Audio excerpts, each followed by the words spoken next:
हो गया. Good morning, friends. Once again, welcome to this lockdown period.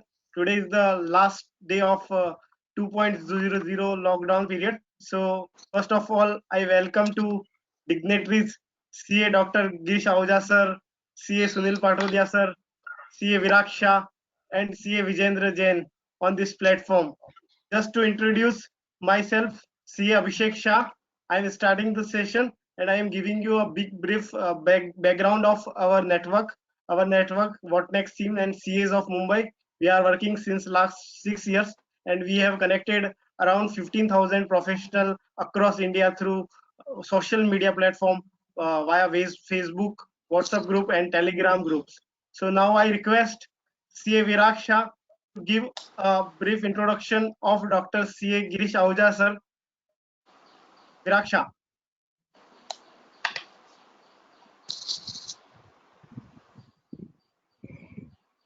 Good morning, friends. It's a proud privilege to introduce our today's guest speaker, none other than Girish Ahuja sir. Sir has not required any formal introduction. Everybody is known. Virag, your voice is Still as a formal introduction, let me introduce sir. Virag, your voice is Ahuja cracking. sir is a Voice is cracking. Voice is cracking. direct tax expert. Virag, your voice is cracking. Graduation from Your voice is cracking. Then graduation from Switch off once and then again do it. Your voice is cracking.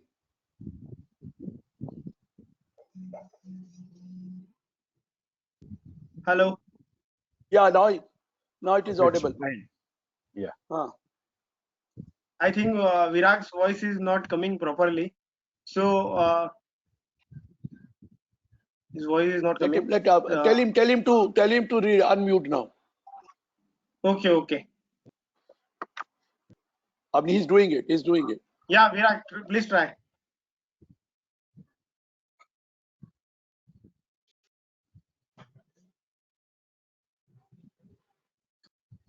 Virag.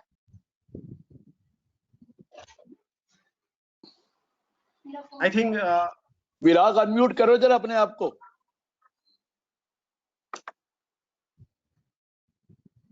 आपने तो नहीं कर दिया, जो organiser है वो कई बार unmute कर देता है, वो अनम्यूट होता नहीं है. If somebody is here sitting here who has done it, please do that.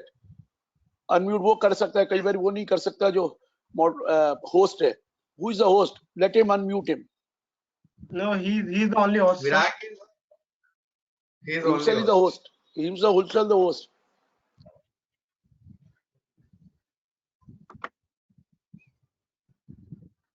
Okay, sir. So I think he is not able to. चलिए शुरू कर दीजिए ना, हो गया ना. Yeah. Okay. So now I request CA Vijendra Jain to give a brief introduction of CA Sunil Patodia sir and invite CA Sunil Patodia sir to give a welcome note as well as give a brief introduction of CA Girish Ahuja sir. So I request Vijendra ji to please go ahead. Thank you, Abhishek Shah and my colleague Virag. Before starting and brief the introduction about Sunil sir, I also thanks Dr. Girish Ahuja ji, DT Legend Guru all over India of our ICI fraternity on behalf of Virag Shah. Sir, आपकी पहचान और आपकी ख्याति के किसी member को जरूरत नहीं है. आपका अगर हम जहाँ पे नाम लिख देते हैं वहीं पे लोग आपसे जुड़ जाते हैं. ना आप सर, आप आपकी आवाज से जाने जाते हो, ना आपके साथ पेन चलता है, ना कागज चलता है. So I was first welcome you on behalf of Virag Abhishek platform. This is the What Next team social platform, and I thanks to CA Sunil Patodia sir, a past chairman of ICI WRC 2015, secretary 2017 with the past president ICI Praful sir. He is a founder partner of SK Patodia Associates. In 1718, he is a game changer governor of Lions District 323183 of Lions International. 1819, he is a multiple council chairperson. In ICI, in WRC, in council, he served 9 years. In Bharat Vikas Parishad, Rajasthan Seva Sanstha, he is a patron member. RVG Hostel, he is serving from last 12 years, 6 years as a treasurer, 6 years as a joint secretary. He is a real game changer. He is a very social person, very soft, नर्म स्वभाव के, चेहरे पे हमेशा मुस्कान रहती है. किसी भी चीज को इम्पॉसिबल बोलना आता ही नहीं है, किसी को नाराज करना आता नहीं है. चार्टर्ड अकाउंटेंट फर्टिलिटी में एक बहुत बड़ी पहचान है और मेरे खुद के मेंटर है. I am thankful Sunil sir, आपको एक कॉल करा हमने, अभिषेक ने और विराग ने, कि गिरीश सर हमको चाहिए, तो आपने कहा कि इसमें कोई कोई बड़ी बात नहीं, गिरीश सर तो सबके लिए अवेलेबल है, बस बोले उनको इन्फॉर्म करो, वो हमेशा अवेलेबल रहते हैं. तो गिरीश सर और Sunil sir, thank you so much coming to us and sharing your views. Looking forward. Once again, thank you, Game Changer Governor and past chairman of WRC, Game Changer CA Lion Sunil Patodia sir. Thank you over there. And I am CA Vijayan Jain. Very thankful to Viraksha and my colleague Abhishek for giving me this opportunity and introduce the both legend of the India and ICI fraternity. Thank you. So now, Thank you. thank you, Thank you. Vijendra ji. Now I request CA Sunil Patodia sir, as Vijendra mentioned, he's a game changer. So now I request Sunil sir to give a welcome note and start the session. Thank you, Vijendra, for kind words. Thank you, Abhishek, for giving me the opportunity. Friends, good morning. This is a great opportunity for me talking in this lockdown arena. First of all, this network, what next? It is a wonderful network, and I must compliment CA Virag Sa and CA Abhishek Sa, who are doing so much for our profession since last 6 years. And I'm really, really grateful to Vijender, who has connected me. We are always meeting Virag Sa and Abhishek Sa, but for this particular platform, I got the opportunity through Vijender. He just called me and he was very keen that amendment in 2020 finance bill and the recent ordinance passed by the government. So there was a request for Dr. Girish Ahuja. So I'm fortunate that since in 9 years of my service as a regional council member, and then when we need Girish Ahuja sir for members or especially for students, in my 9 years I observed that CA students, particularly in Mumbai, they are not turning up to CA Institute to have to attend some program, but as and when we put some lecture or some course for 2 days, 5 days, sometime 1 week course for direct text. So as and when we put the Girish Ahuja in a day or two, the whole seminar is full. So, and what I was stunned to see that Girish Ahuja is, when he is entering to the hall, is not having any note in his hand and is not having any pen, no laptop. So he is just entering and delivering the speech, maybe 12 hours continue. WRC JS Lord Auditorium and Himji Kaurji Auditorium. Whenever he visit, he never see anything. Everything fitted in his mind. I don't know how he remembers so many things, and not only giving one thing in one day. So many programs, so many lectures giving one day in so many days. But the in recent arena where we are locked in our home, but as soon as this lockdown is over, we will be going to facing so many difficulties. Our tax gatherers, they are maybe thinking how to go ahead, but finance bill, as we know, that is now it become finance act, and according simultaneously government of India has come out with ordinance also. But we are sure that as the economy is open up, there will be difficulties both sides for tax gatherers also and taxpayers also. Even if the tax is payment related to previous year, it because of liquidity crunch, the taxpayer may need some time. So I don't know what will happen. Girish Ahuja is have a very rich experience, and his experience in the profession is as much as is my age. I am passed in 68. I born in 68 and he is qualified in 70. So how to deal with such situation from profession side and government side, he can understand better and he can guide better, because in so far we see as a government of India and the Institute of Chartered Accountants of India is always available, not only available in sharing the knowledge to guide all of you must be knowing that we are electing our 32 Central Council members. At the same time, we are having 8 nominated Central Council members. Dr. Girish Ahuja ji has been nominated 2 terms as a Central Council member, and Government of India is always ready to appoint for him full term also. But he is doing so many service to the institute without being in Central Council member or any post. So he is always say, well, why need to appoint me? You appoint anyone else, and whatever there to for me, I am doing there without any post and without any designation. So this is how I can say the encyclopedia of income tax, direct tax, and any other matter, whatever come to Dr. Girish Ahuja ji. We are fortunate that he has spared some time for all of us in this busy schedule, because maybe 5, 6, or sometimes 7 webinars he is doing in a day in present era. So I thank you, Girish Ahuja sir, and I compliment Virag and Abhishek and Vijender for this wonderful initiative. Thank you very much and all the best.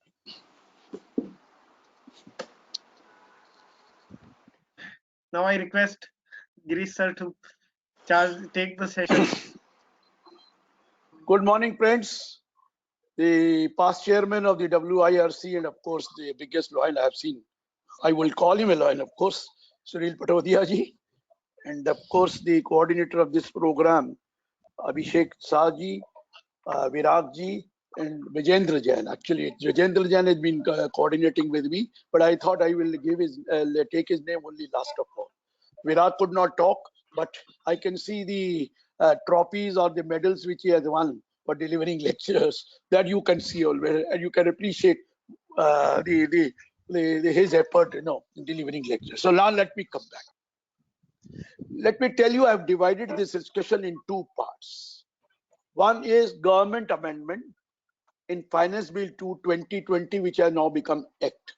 The another is that relaxation ordinance of taxation. I'll come to both. First, government amendment. What are government amendment? Why do we call it government amendment?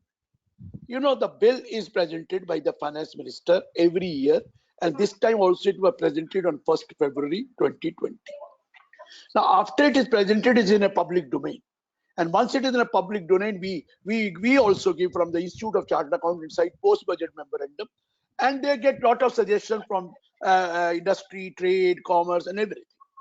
And then those suggestions are considered, and they are brought before the finance minister.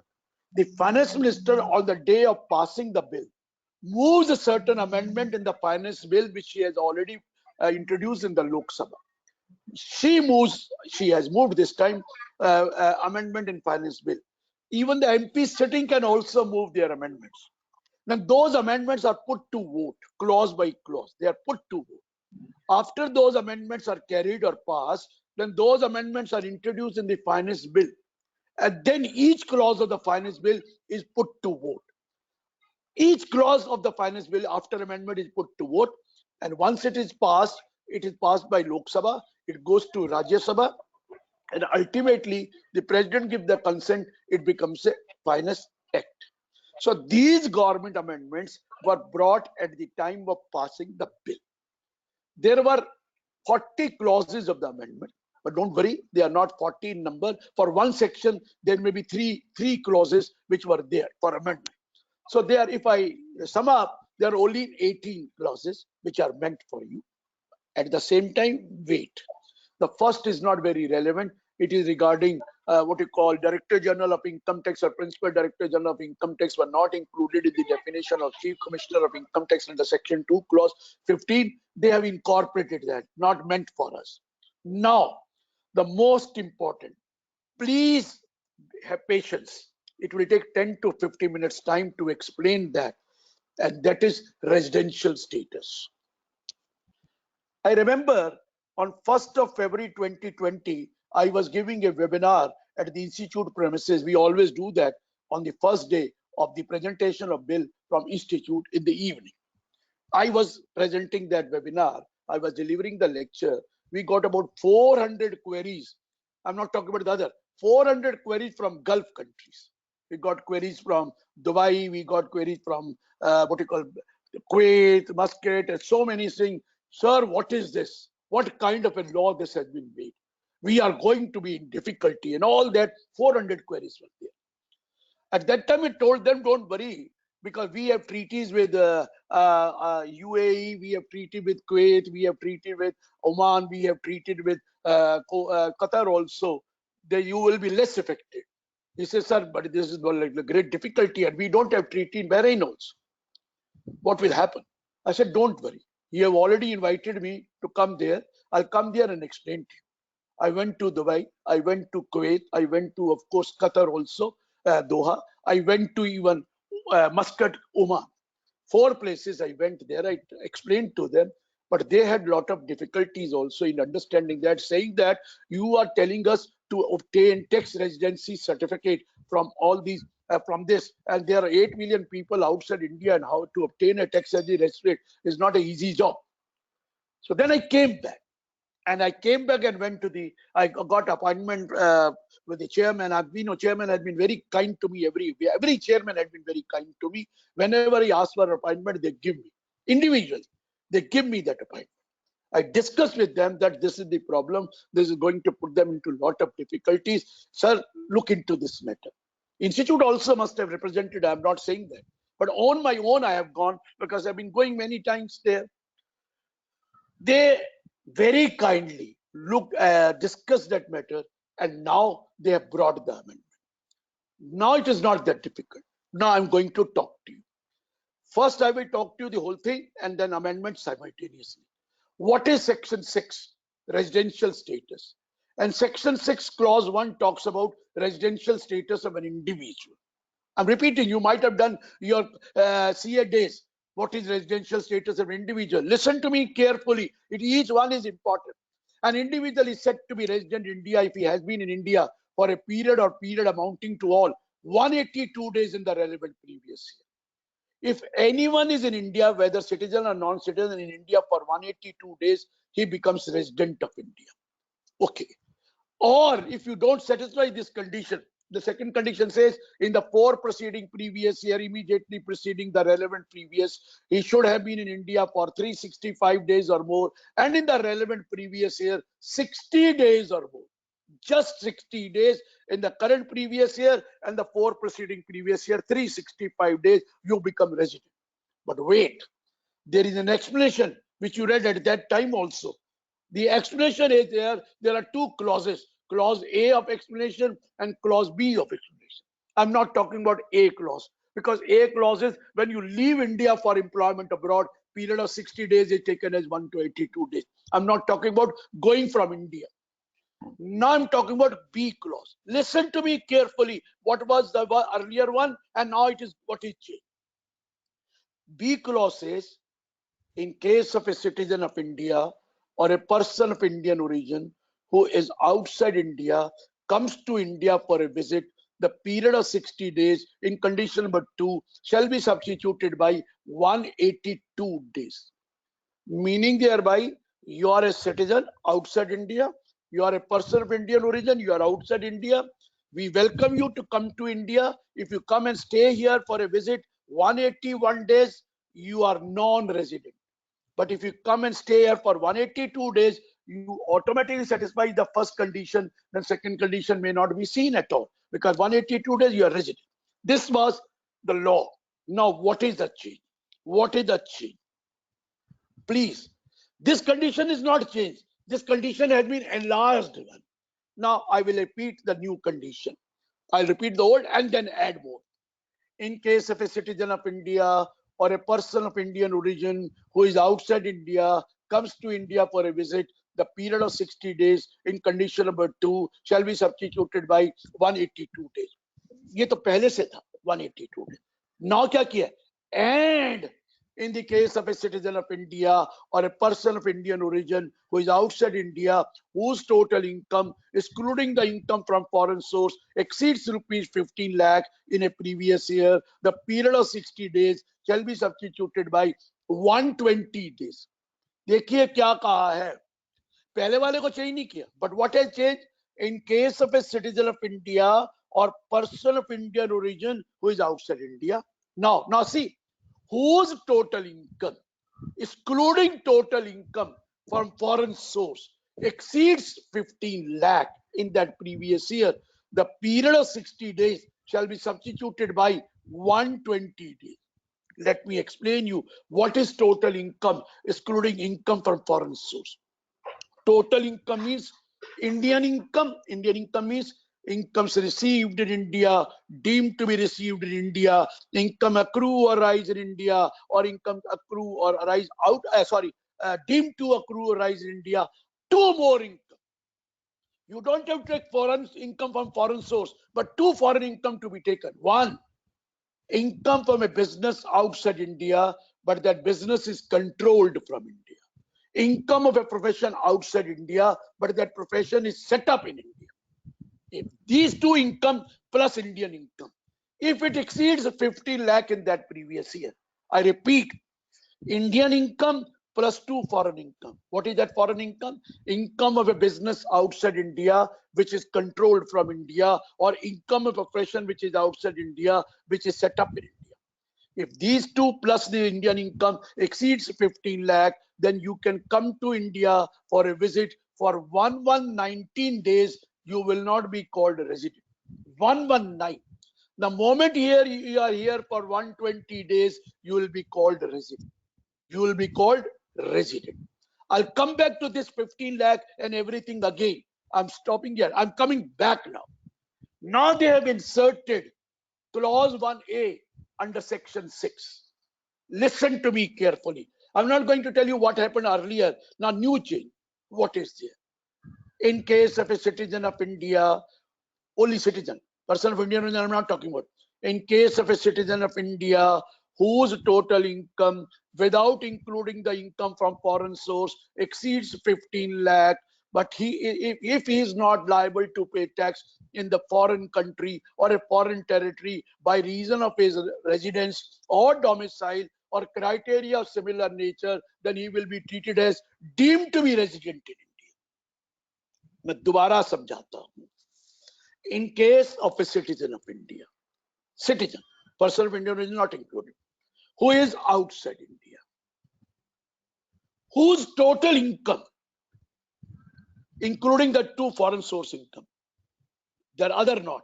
Total income means Indian income plus income from a business outside India, controlled from India, income of a profession outside India, set up in India. That two plus Indian income exceeds 15 lakh. You will be deemed to be resident in India. Please, deemed to be resident in India if is not liable to pay tax in the foreign country or a foreign territory by reason of his residence or by reason of his domicile or criteria of similar nature. Are you understanding? You are in Cayman Island. You are not liable to pay tax there. You are in Bermuda. You are in Bahama. You are in Dubai. You are in Kuwait. You are in Doha. You are, let's say, Qatar. You are in Oman. You are in Bahrain. Please note, there is no tax there. You are not liable to pay tax in that country. Right? Now the question is, if your total income in India plus two foreign source income, that is income for a business which is controlled from India or a profession which is outside India, set up in India, these two income plus Indian income, if it exceeds 15 lakh in that previous year, you will be deemed to be a resident even if you don't come to India even for one day. You are permanently in Dubai. You don't come to India even for one day. Look here, one day. But you have Indian income received in India, deemed to be in India, accrue or rise in India, deemed to, plus two foreign income of a business which is outside India but controlled from India, income of a profession which is outside India but set up in India.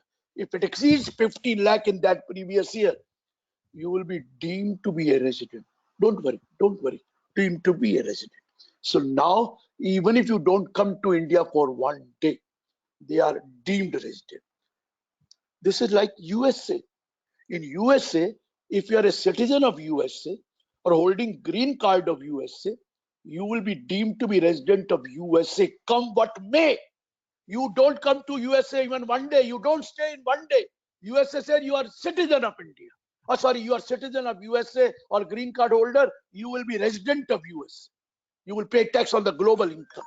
This is already there. You will pay tax on the global income. This I have already explained to you. Now, don't worry. First, let me tell you, why do we determine residential status? You can be a resident in India, you can be non-resident in India, and resident can be two parts: resident and ordinary resident in India, resident but not ordinary resident in India. Not ordinary. This is section 6, talks about not ordinary resident in India. Wait. A resident of India has to pay tax on the global income. Global means total world income.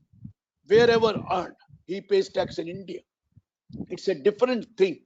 If he has paid tax in a foreign country, he gets the relief of the tax in India, double taxation relief. But he has to pay tax not only on Indian income, but also entire foreign income.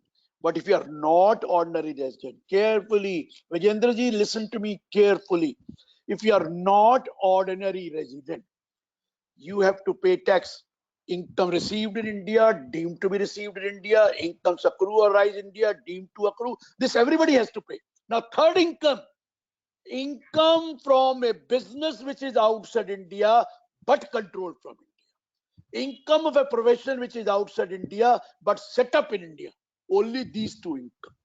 If you are a resident, you have to pay tax only on entire foreign income. But if you are a not ordinary resident, you don't pay tax on salary income, you don't pay tax on house property income, you don't pay tax on capital gain in outside country, you don't pay tax any income outside India except two income. One, income from a business which is outside India but controlled from India, or income of a profession which is outside India set up. Clear? Clear? So this is, now I'm coming to this. Not a non-resident has to pay tax on two incomes. Incomes received in India, deemed to be received in India. Incomes accrue or rise in India, deemed to accrue. Only Indian income. But wait. Non-resident has additional benefit. If he has a double taxation agreement with that country where that non-resident is a resident, one who is a non-resident in India but resident of other country, and we have a double taxation treaty, then certain Indian income, although it in India, is taxable at a special rate, at a concessional rate. In India, now dividend is going to be taxed in the hands of the recipient, which may be 30% also. But wait, if you are a country, if you are a non-resident of India and you are a resident of foreign country, if we have a treaty with that country, then in treaty it is written that you have to pay tax on dividend income only 10%. Only 10%. In some country we have only 5%. But the balance he has to pay tax of in the country where he is resident. He has to pay in the country where he is resident. But India gives the advantage that if you happen to be non-resident, we will give you certain tax at a concessional rate. So everybody wants to become non-resident. Now I come back. Now I'm taking you to not ordinary resident section 6. What was the existing situation under section 6 for not ordinary resident, and what are the additions which have been made? Try to understand. Existing situation is, if you are an individual resident in India in the previous year, resident, then you will become not ordinary resident if you were non-resident in 9 out of 10 previous years immediately preceding the relevant previous year. What I'm saying, you are resident of this year, but if you are non-resident in 9 out of 10 previous years, you will become not ordinary resident. याद कर रहे हैं विजेंद्र जी? याद आ रहा है जब CA करी थी तो क्या क्या था, वो अब रिपीट कर रहे हैं, इनके लिप्स हिल रहे हैं. अब दूसरी भी थी, second था, you were not in India for more than 729 days in the 7 preceding previous year, immediately preceding the relevant previous year. अगर आप 729 days से ज्यादा नहीं थे तो भी आप नॉट ऑर्डिनरी माने जाते थे। ये दो कंडीशन थी। एचयूएफ के लिए तो कर्ता का देखा जाता था। अब रुकिए, अब कुछ और बढ़ा दी। क्या? If you are a deemed resident then you will be treated as not ordinary resident in India. अगर आप डीम्ड, और डीम्ड रेजिडेंट कौन है? अरे वो जो फॉरेन कंट्री में टैक्स नहीं देते, those who are not liable to pay tax in the foreign country and their total income exceeds 15 lakh. I told you, even if they don't come to India for one day, they become deemed resident. Don't worry, deemed resident will now be called not ordinary resident always. Deemed resident will be not ordinary. And if he is not ordinary, then he doesn't have to pay tax on foreign income of salary, house property, or any income except two income on foreign income. That is income from a business which is outside India but controlled from India, income of profession which is outside India but set up in India. याद आया? अब ये तो इसलिए कोई नुकसान नहीं हुआ। Indian income he was already paying, and now he is paying tax only on two more income. That is income which is outside India, business controlled, set up India, profession set up in India. Wait.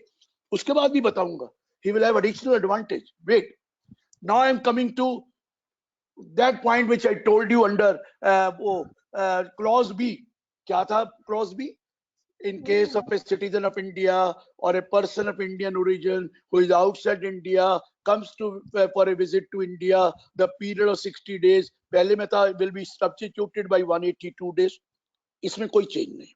But यहाँ total income should not be more than 15 lakh, because इसका अगला part था in case of a citizen of India or a person of Indian origin who is outside India whose total income from excluding the income from foreign source exceeds 15 lakh, the period of 60 days shall be substituted by 120 days. कहा था मैंने 120. Yes. अगर 119 days है तो non resident, 120 है तो resident. अब रुकिए, अब क्या करा 66 में?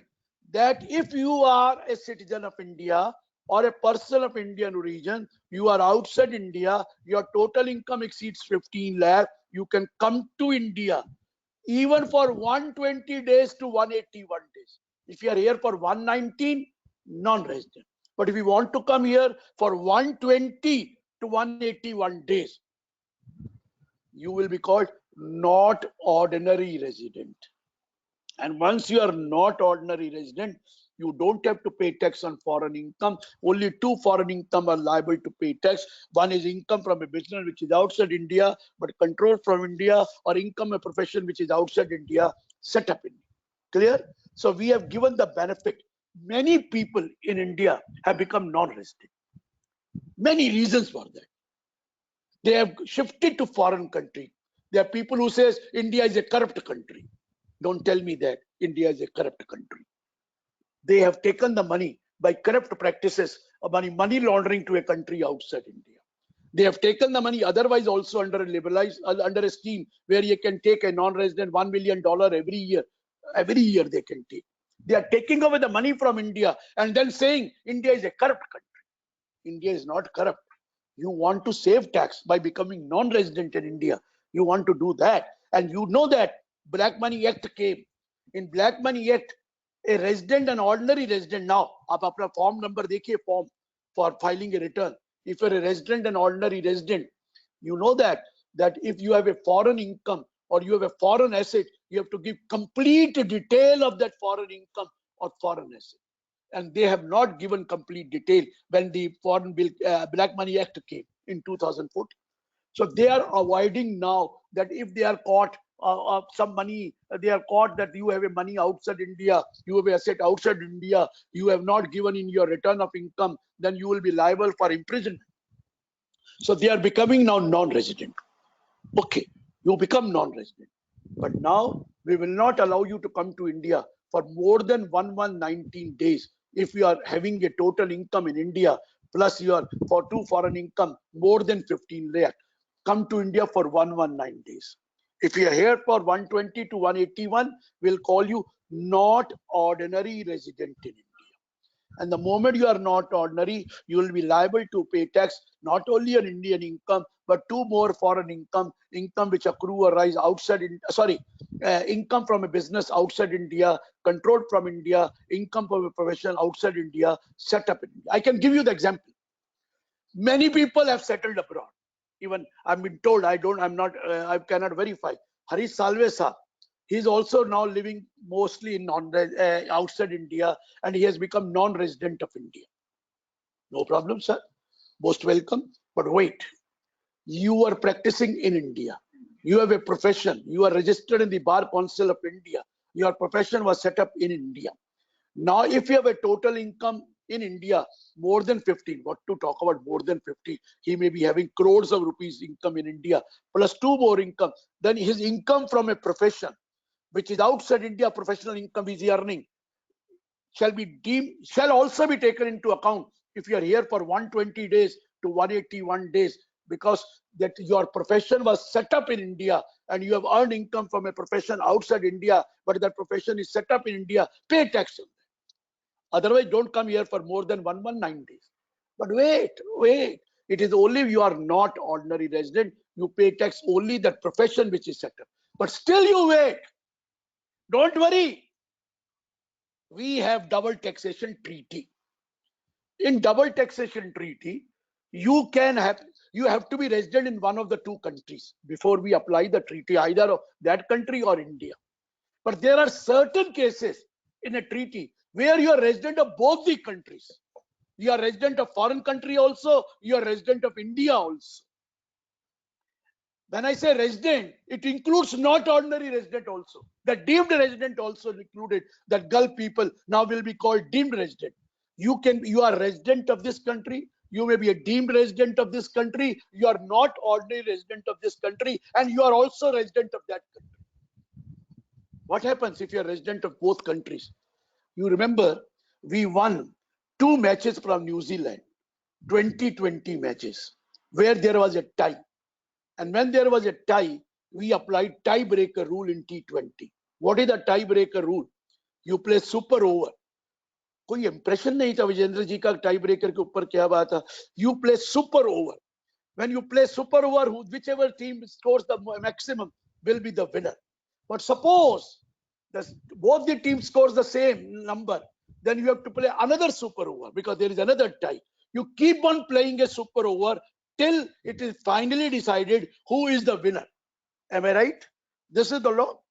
Now, even in the treaties also, if you are resident of both the country, say you are resident of UK, you are resident of India, ordinary resident, not ordinary resident, deemed resident, and there is a tiebreaker, don't worry. We will have to apply tiebreaker rule. The first tiebreaker rule says you will be resident of that country where you have a permanent home. If you have a permanent home in foreign country, you will be non-resident of India. Then you will become non-resident India. If you have a permanent in India, then even if you are resident of that country, you will become non-resident of that country. This is permanent home. Now, quite possible. You have permanent home in both the countries. Again tie. Again tie. Tiebreaker rule. In which country you have personal interest or vital interest or economic interest? If you have a more economic interest in India, economic interest, vital interest, personal interest, your family is here, your everything is here, your assets are here, then you become resident of this country. But if you have more vital interest or economic interest outside India, then you become non-resident. Even if you are resident, you become non-resident for the purpose of treaty. Clear? But suppose it is not possible to determine vital interest, or it is also you are being permanent in both the countries, then we have another thing. We call it is where is your habitual abode.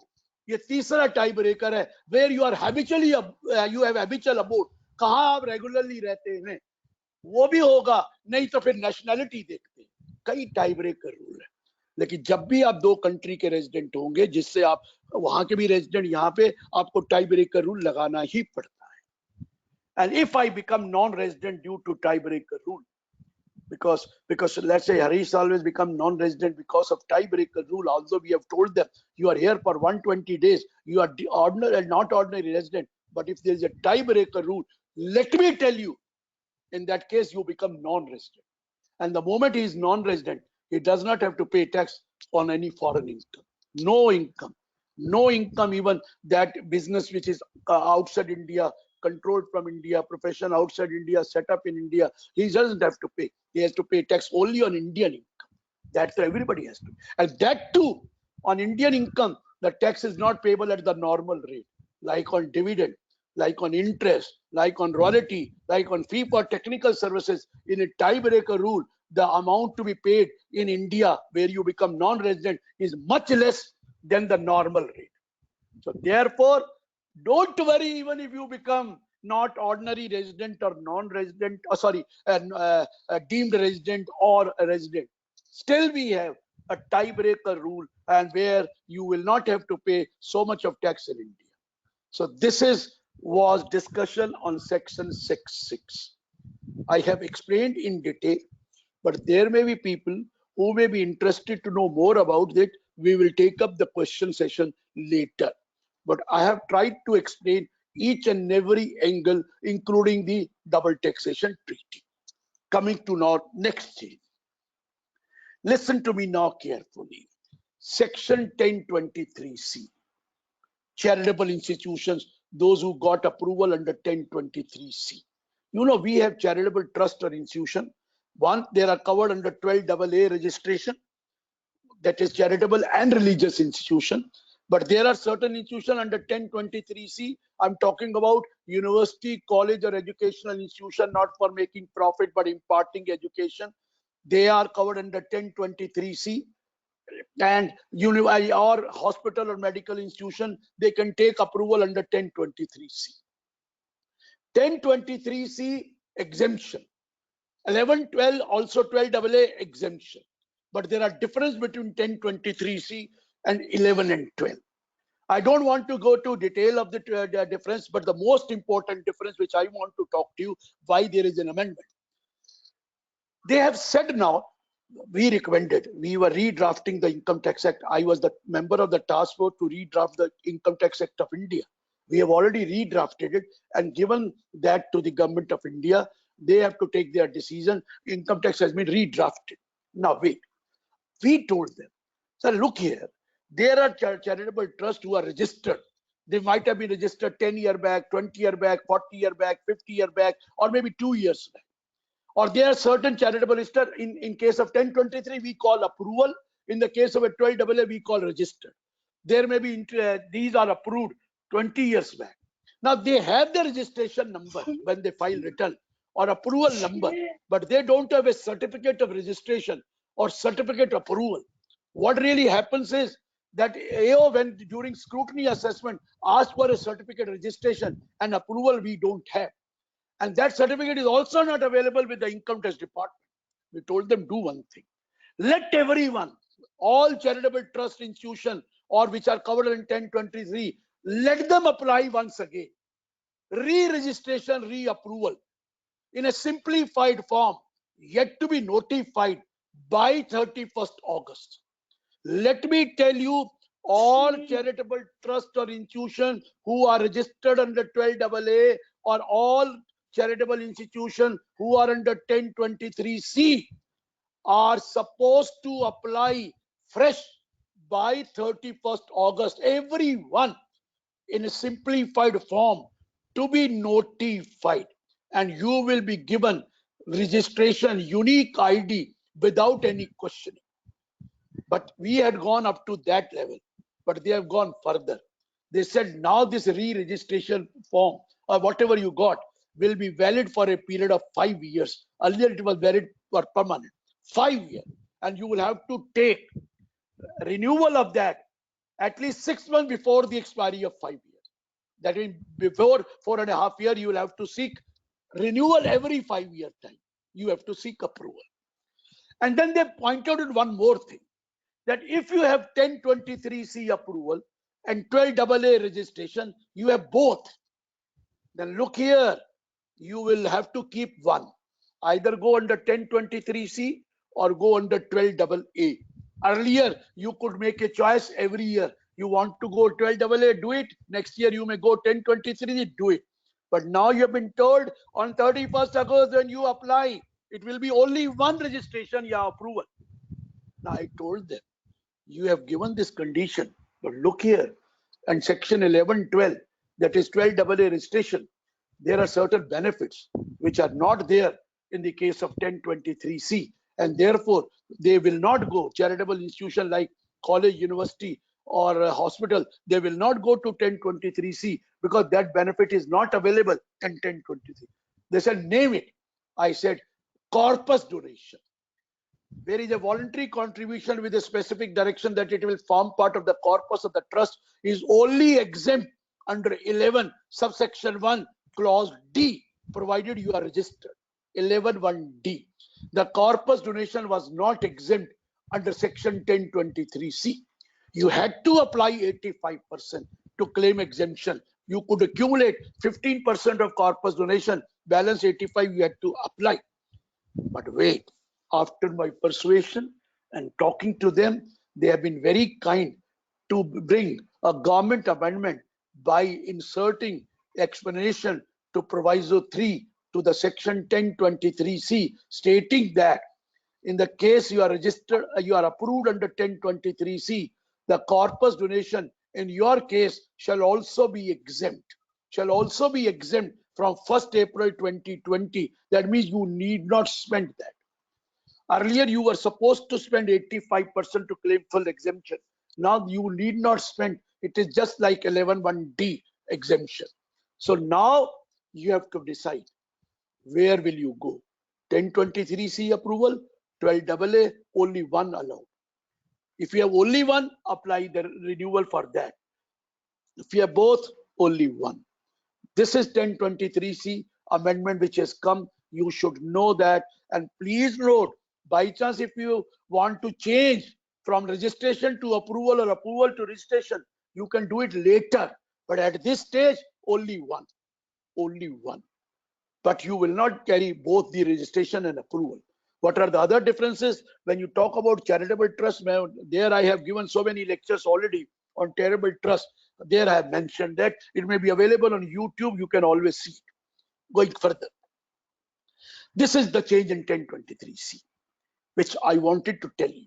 But please, everyone who's listening to me, please apply for fresh registration or approval by 31st August in a simplified form, which is yet to be notified. They will notify, apply. Don't wait till 31st August. I've always seen that we do the thing only at last minute. And then we say, sir, the system was not, was not working. This is already 12 o'clock. It has passed. What will happen to me? Nothing will happen to you. You will be deregistered. So my point is, please don't wait till 31st August. You have to do it before 31st August once. Then renewal after 5 years. Correct? I'm now coming to dividend. You know that this was also recommended by us, that now dividend should be taxed in the hands of the recipient and not in the hands of the company. You may say why, but I have no time to explain. There was a lot of advantages, not for me. I was put to a loss, but foreign companies or foreign investors, because in their case, they were not getting benefit of tax paid in India in the foreign country. So we had to change it. I told them shift the burden on the shareholder. Wait. Now, shareholder has to pay tax. Now, take of a case of a company. You brought ATM because a company is a shareholder in another company, and a company receives dividend. And if a company receives dividend, it will have to pay tax on that. And then when the company distributes it, again shareholder will pay. No, we brought ATM. Sunilji may be remembering, there used to be section ATM during that time when he was doing CA. Now it is not there. They have reintroduced ATM, saying that when a domestic company receives dividend from another domestic company, that dividend, to the extent they distribute to the shareholder, subject to the condition given under ATM, that amount shall be allowed as deduction under ATM, and the company will not have to pay tax. That will be allowed as deduction. The shareholder will pay tax. Deduction of the amount which he received as dividend, if distributed to shareholder, subject to the condition given under ATM. But it was dividend received from a domestic company. Now change, government amendment. Dividend received from, number 1, a domestic company. Number 2, a business trust. And number 3, even a foreign company. You receive dividend from a foreign company, you receive dividend from business trust, you receive dividend from domestic company. If that company who receives the dividend distribute the dividend to the shareholder as per the condition of ATM, the entire amount so distributed shall be allowed as deduction in the hands of the company, and it will be taxable only in the hands of the shareholder. So ATM has been changed.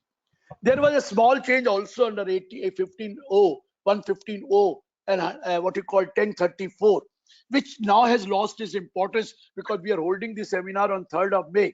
But still, for the benefit of those who are doubt, you know what really happened is, I remember I'm on the board of many companies and I was there sitting, they wanted to distribute dividend by 31st March, saying that if we distribute now, we'll have to pay tax approximately 21%, but the promoters otherwise have income, lot of income. When they receive the dividend, they will have to pay tax now from this year at the rate of 30% plus surcharge plus education tax, which may go up to 42% also. So they wanted to distribute given interim dividend by 31st March. But the question was, interim dividend is liable to be taxed when it is unconditionally made available to the shareholder.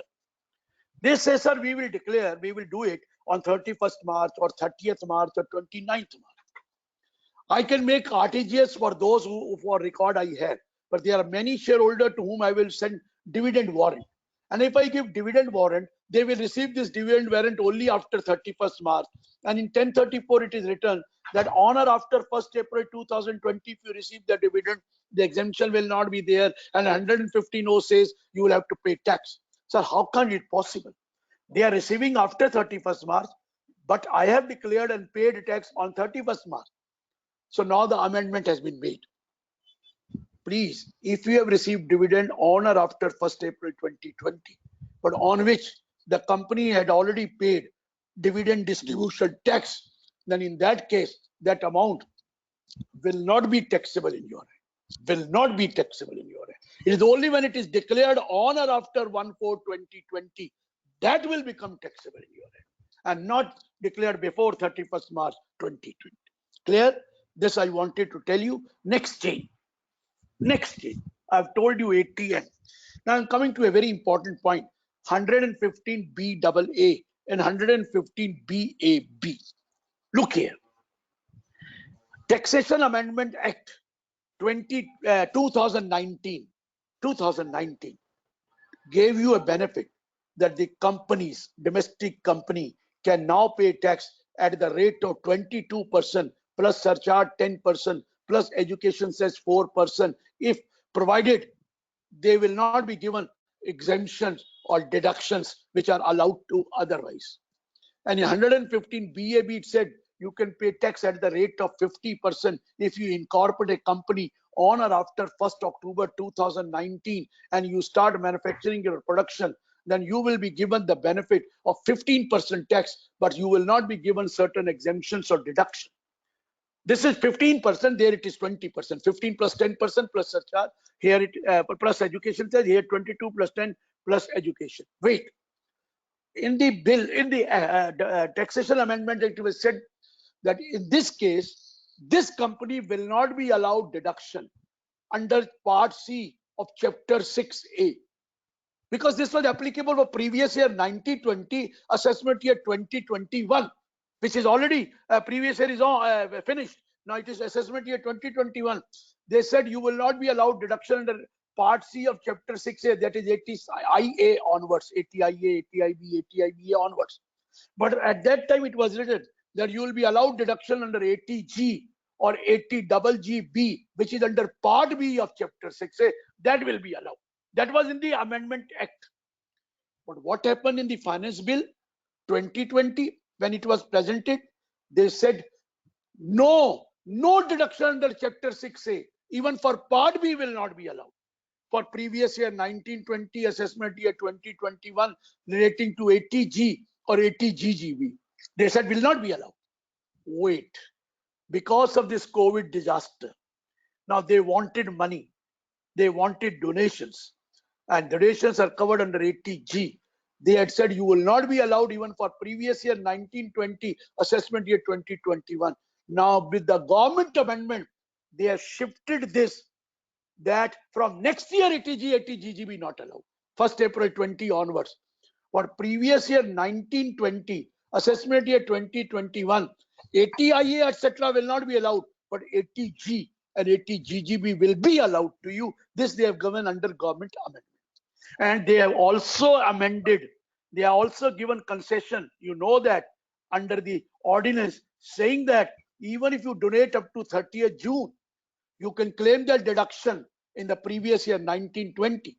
You donate up to 30th June, claim in 1920. You cannot claim next year, because next year ATG will not be allowed. I'm talking about companies, 22% and 15%. Next year not allowed. So you have not already donated, okay. If you want to donate, you still have time. Donate it by 30th June, claim that deduction in the previous year 1920 as ATG or ATGGB, but from next year it will not be allowed to you. So that was the amendment which was made under 115 BAA or BAB, where in bill it was different. When one bill is passed by act, by bringing government amendment, they have said you will be allowed ATG and ATGGB. Next point. Very interesting situation, 115 BAC. You know that for individual HUF, you have been allowed to pay tax under the new regime. But if you go for under new regime, you will not be allowed exemption and deduction, certain exemptions and deduction. You can continue under old scheme, no problem. But if you want to shift to new scheme, you will have to opt for the new scheme. You know that what a new scheme? On the first 2,50,000, whether you are senior citizen or not senior citizen, 2,50,000 is exempt. Next 2,50,000, 5%. Next 2,50,000, 10%. Next 2,50,000 total income, 15%. Next 2,50,000, 20%. Next 2,50,000, 25%. Above 15 lakh, 30%. You know that? But if you want to go to the new scheme, you are not allowed many deductions and exemption. Wait here, wait here. You had to opt for the new scheme. You have to opt every year before the due date. It was said if you have an income from business, you have to opt once only once. You may opt this year, you may opt later year, but you have to opt for once you are going to a new scheme. And once you go to new scheme, you cannot come back. You will have to continue there, but you will be allowed to come back once to old scheme, but not again go back. Only once you can come back, but it will be otherwise applicable for future year also in the case of business. But if you don't have business income, then you can opt for this scheme, new or old, every year. You go to new scheme, come back to old, go to new scheme, come back to old. By due date of return, you have to give your option. When this came, I was delivering lecture all over India, and I said the word uses income from business. Profession word is not written. So if you are carrying on a profession, you can change the option every year. Then I went to them several times and I told them that I am a professional, I'll opt for every year. He asked me, what do you think this scheme? I said, hopeless scheme. But still, he said, there will be many people who will go for it. I said, yes, there will be many people. But he said, what about? I said, I can never go. I'm a professional, I can change every year. He said, how can? Business includes profession. I said, don't tell me. The chapter name is profit or gain under the head business or profession. You cannot say the business profession is covered. Then they listened to me, and now they have brought the government amendment. Now they say if your total income includes income from business or profession, then you can opt for only once. Only once. But if your total income does not include income from business or profession, then you can change every year. So be careful. Now you have to decide only once you can do it. And once it happens that you have done it, you can come back only once to the old scheme. The new scheme, you can never go. So therefore, be careful while going for it. This is 115 BAC. Next change, 194J. You know that this year tax, the TDS to be deducted on fee for technical services other than professional services has been reduced from 10% to 2%. Fee for technical services other than professional services, the rate of TDS has been brought down from 10% to 2%. For all other, it is 10%. But wait, they had made an amendment in section 9, subsection 1, clause VI, there was an explanation, or that was the meaning of royalty. We had changed an amendment in the meaning of royalty, saying that earlier what was that a consideration for sale of cinematography film, or consideration for distribution of cinematography film, or exhibition of cinematography film was not considered as royalty, and therefore no TDS on that and as royalty. But now they have amended this explanation, saying that consideration for sale of cinematography film, or distribution of cinematography film, or exhibition of cinematography film will be considered as royalty. Now, if I go to 194J, the rate of TDS in case of royalty is 10%.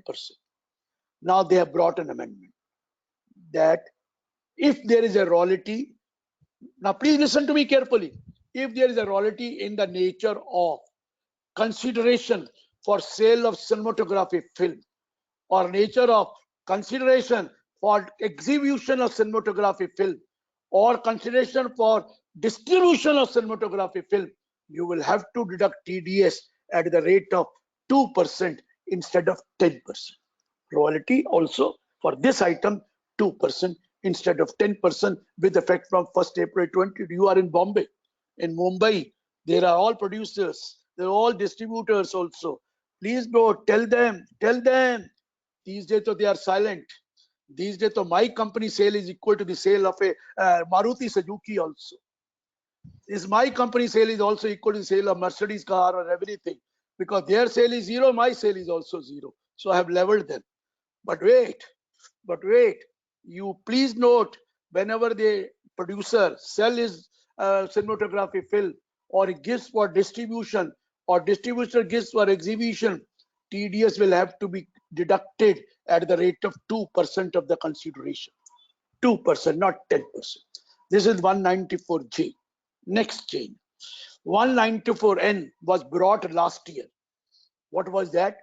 That if you withdraw more than 1 crore rupees from a bank or a post office or a cooperative bank in cash, you withdraw, then the bank or a post office, etc., is under an obligation to deduct TDS at the rate of 2% of an amount exceeding 1 crore. Remember, it came last year.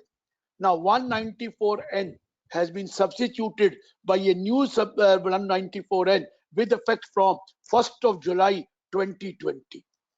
Meaning thereby, up to 30th June 2020, the old 194N will continue. You will deduct TDS only when the amount exceeds 1 crore. But from 1st of July, the new section 194N.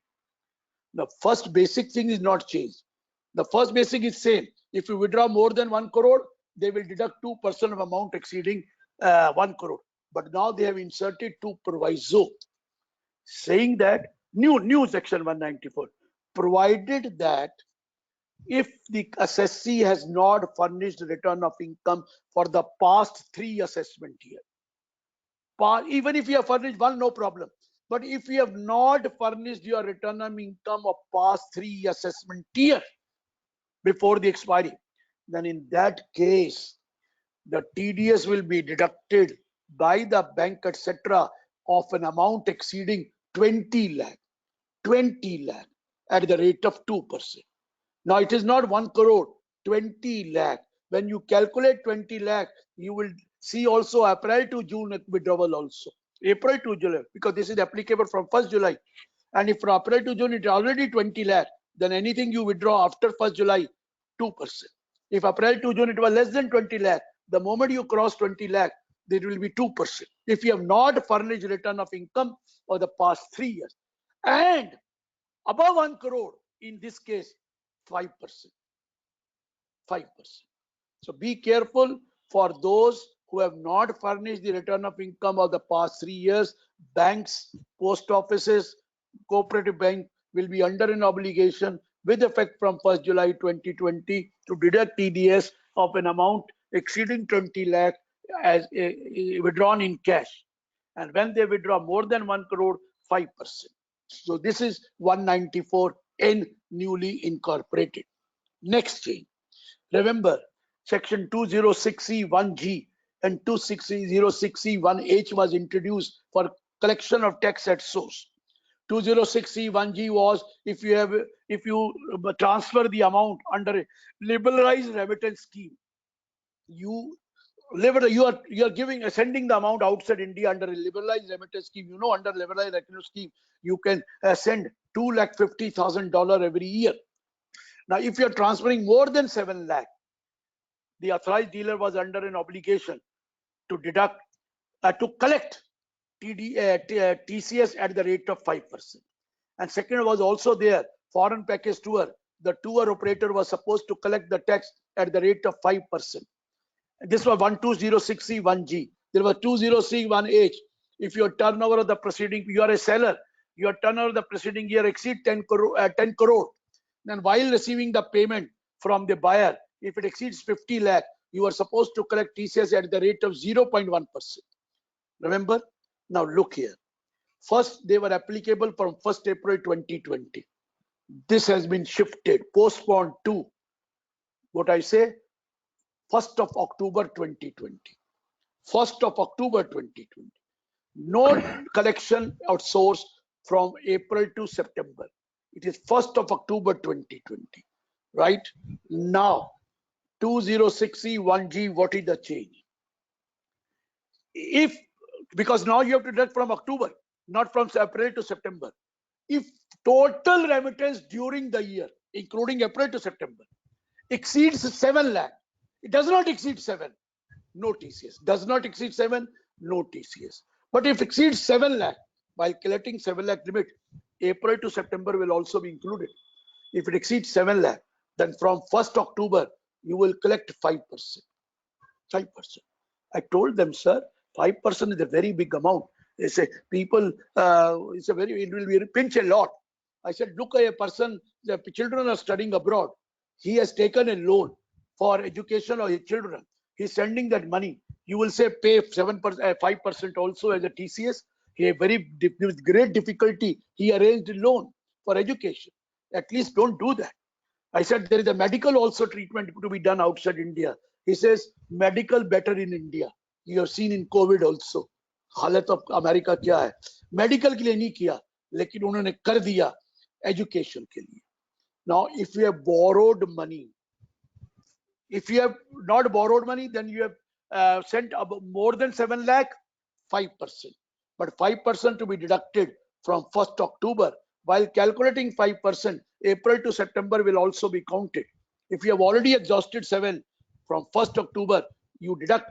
You will not see anything, whatever. If already 7 is done or more than 7 is done, from 1st of October, collect 5%.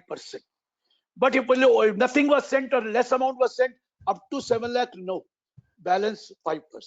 But if you have borrowed money from financial institutions which are specified under 80E, then the TCS rate will be 0.5%. Please, 0.5%, half percent instead of 5%. With great difficulty, I got it done. Only when you borrow money from financial institution, 0.5%, otherwise 5%. For foreign package tour, it is 5%. Correct? Next, 1H. Your turnover of the last year at more than 10 crore. Seller, you receive consideration up to 30th September, no TCS. No TCS. After 30th September, if the amount received is more than 50 lakh, including the earlier also, you collect TCS at the rate of 0.1% of amount exceeding 50 lakh. 0.1%. But wait, there was written consideration receipt for sale of goods. Somebody asked me, sir, if I sell goods, if I export the goods, then also from buyer I'll deduct TCS, collect TCS.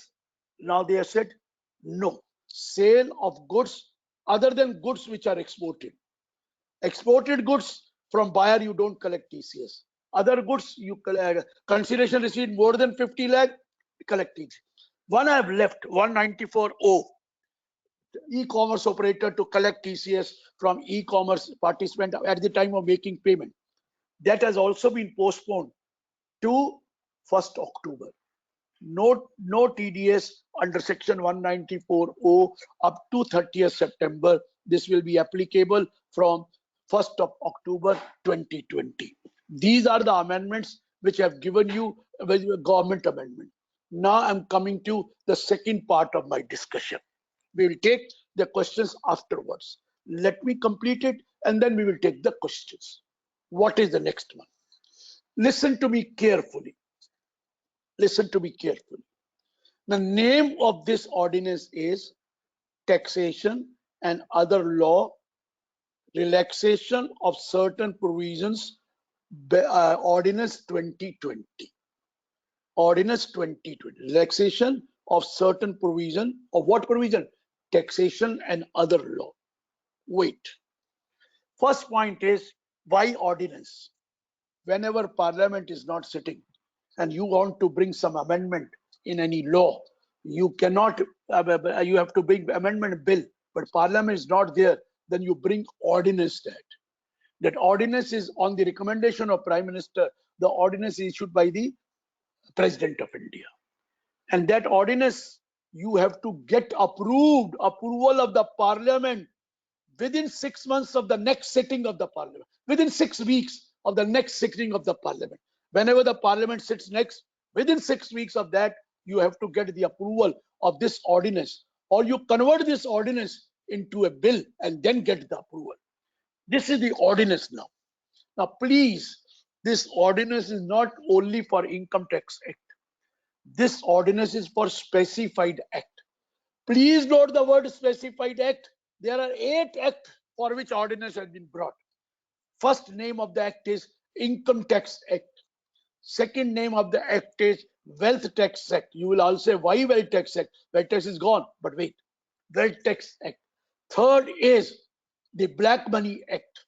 Fourth is your Benami Property Transaction Act. Fifth is Security Transaction Law.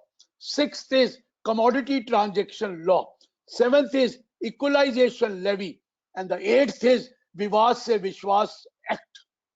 Vivad Se Vishwas Act. These are the 8 acts. Common name given to them is Specified Act. पहली बात समझ में आ गई? मैं 8 की बात कर रहा हूं, पहले स्पेसिफाइड एक्ट की बात कर रहा हूं और मैं समझाने जा रहा हूं. जरा सुनिए, जरा ध्यान से सुनना प्लीज. एक एक वर्ड सुनने वाला है. Where the time limit, where there is some due date, where there is some due date specified in the Specified Act, Specified Act, due date specified, or prescribed in the Specified Act, or notified in the Specified Act. For the Specified Act, due date is prescribed in, not in Income Tax Act, all the 8 acts. There is a due date prescribed or specified or notified in the Specified Act. And please note, which falls due, that due date falls due between 20th March and 29th June. That due date which is prescribed or notified or specified falls due on between 20th March and 29th June. That due date has been extended to 30th June. That which falls due on 20th March to 29th June, extended to 30th June. Wait. Even it may be extended beyond 30th June. They have taken a power in the ordinance. They may do it, they may not do it, that is later. But they have already taken the power. Even 20th March to 29th June, there also they have taken a power beyond 29th June, because you never know what is going to be the impact of this COVID. So that's why power has been taken. But till to date, if your due date falls between 20th March to 29th June, please, you can do it up to 30th June. I'll give you 3 examples, then I'll take you example for each act. Coming to now. First example, you have to file return of income. You are supposed to file return of income at assessment year 1920, previous year 1890. You have to file before the due date, but sometimes you are in a habit of doing it. Koi late latif hote hain. They want to file belated return, or belated return was also supposed to be filed by 31st March, because you cannot file belated return after 31st March now. Earlier 1 year was allowed, now it is not allowed. Even a revised return under 139(5), if you have committed any mistake, there is a omission and wrongful statement, you could revise it up to 31st March. What is the due date? 31st March, which is after 20th March. Now this due date has been extended to 1st March. That means you can revise your return, you can file a belated return of assessment year 1920 by 30th June. Assessment year 1920, previous year 1819. If you have not yet filed, you can file it up to 30th June. Clear? 30th June. दूसरा लीजिए, एक law आया था 139AA में, that you have to link your PAN with the Aadhaar. Aadhaar card has to be linked with the PAN. And the last date was 31st March 2020. Now this also has been extended till 30th June, that you can go up to linking up to 30th June. You know Vivad Se Vishwas Act. You were supposed to pay the money up to 31st March, failing which you had to pay 10% extra. Am I right? What was the due date? 31st March, extended to 30th June. Rather, you can pay even after 30th June from 1st July, but that will be 10% extra. 10% extra. Instead of 100, 110, instead of penalty, etc., 25, 35, that will be extended. Right? Now I'm coming to your Income Tax Act or other act, all act. In income tax, we call Income Tax Authority or ITAT, Income Tax Appellate Tribunal. And Benami, we call it as initiating officer, we call it as adjudicating authority, we call it as appellate tribunal, and there are very other law where different name has been given to the government institutions or tribunal. Now what they have said, if there were any proceeding pending before any authority, or there is any order was to be passed by the authority, order was to be passed by any authority, or there was some approval to be given by the authority, or intimation had to be issued by the authority, or some notification had to be issued by the authority, or any other action was supposed to be taken by the authority which was due between 20th March and 29th June, the authority can get a now benefit, they can do it up to 30th June. Meaning thereby, if notice was supposed to be issued under 148 for reassessment, which was for 4 years or 6 years, and the last date, let's say, was for that was 31st March for issue of notice, because it falls after 20th March, now this notice can be issued till 30th June for your 148. It's not over. It can be June up to one, even in wealth tax reassessment notice under 17, under section 17, 4 years or 6 years, they can now issue up to 30th June. That's why they said wealth tax, they have brought it. Under Benami law, everything was supposed to be done, which falls due between 20th March and 30th June, 29th June. They can do it up to 30th June in Benami law, in STT, So any order to be passed by the authority, any proceeding which were pending before the authority, completion was pending, any intimation which was supposed to be given by authority, any order, sanction order which was given to be then, or any approval which they are supposed to then, or any other action which they are supposed to take and which was falling between 20th March and 29th June, they can now take it up to 30th June. And now from taxpayer point of view, if you have to file any appeal, if they were supposed to file any return, if you are supposed to file any reply, if you were supposed to file any audit, any report, if you are supposed to file any other pay document, or you had to take any other action which was falling due between 20th March and 29th June, please note that has also been extended to 30th June. Under various acts, not only Income Tax Act, all act, furnishing return, filing of appeal, filing of a reply, filing of what you call document, filing of any, doing any action, filing of any what you call report, etc. All extended till 30th June. Now I'm coming to Income Tax Act. Try to understand. We have section 54 to 54 GB under capital gain for exemption. What is section 54 saying?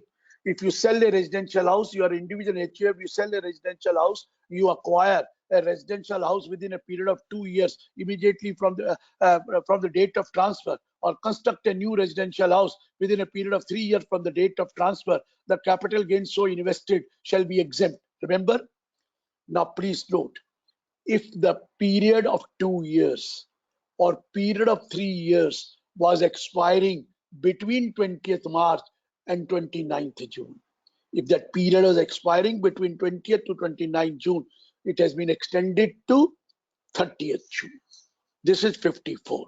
Similarly, 54B, you sell an urban agricultural land, buy another agricultural land within a period of 2 years from the date of transfer, it is treated as exempt to the extent it is invested in the new agricultural land. But here also, you were supposed to invest in the new agricultural land within a period of 2 years from the date of transfer. But if the 2-year period is expiring between 20th March to 29th June, it has been extended to 30th June.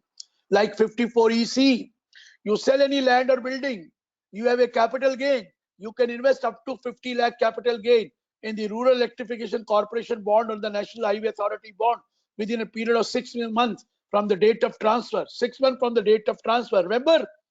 Now, if the period of 6 months is expiring between 20th March and 29th June, it has also been extended to 30th June. Till today, it is 30th June. Tomorrow, what happens? I've told you, power has been taken. So all section 54, 54B, 54EC, 54D, 54F, 54G, 54GA, GB, if there was an expiry period which was expiring between 20th March and 29th June, has been extended to 30th June. Now coming to another deduction under Part B of Chapter 6A, starting from 80C to 80GGBB. There are these deduction, 80C or 80GGB. Some deduction are allowed only when they are paid during the year. Some deduction even payable is allowed. I'm not talking about payable because payable to otherwise allowed. But suppose it was supposed to be paid. I had to invest in PPF. Sunil ji ने नहीं invest किया 31 मार्च. हो सकता है इन्होंने कर दिया हो क्योंकि इनके पास पैसे हैं, वो 1 अप्रैल को ही कर दिया हो इन्होंने, और ये तो सारे दिन में कर देते हैं. मेरा जैसा कमाता है और फिर इन्वेस्ट करता है.